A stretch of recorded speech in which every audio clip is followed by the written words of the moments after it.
Historians have long debated whether the Empress Dowager was a victim of history or whether she was a tyrant of history, and the pendulum has swung back and forth as different ideas have come into fashion over the many decades since we saw her rule. And to some extent you can take a little bit from each account because there'll be some truth or veracity to it.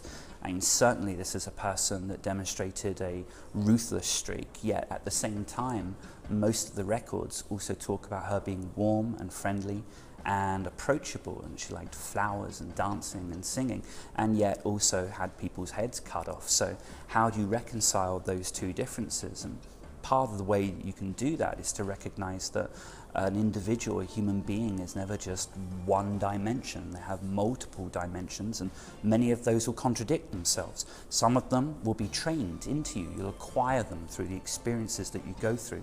And others will be more innate. They'll be in your genes.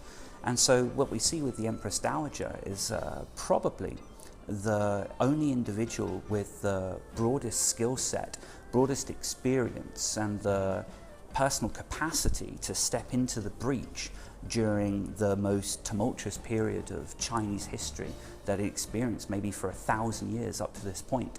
So was she a victim? And certainly she didn't ask for this role. Maybe after she was given it, she kept hold of it. But was that because she's a tyrant, or was that because she realized only she could have the skill to see this through to the end? Maybe it was both of those things.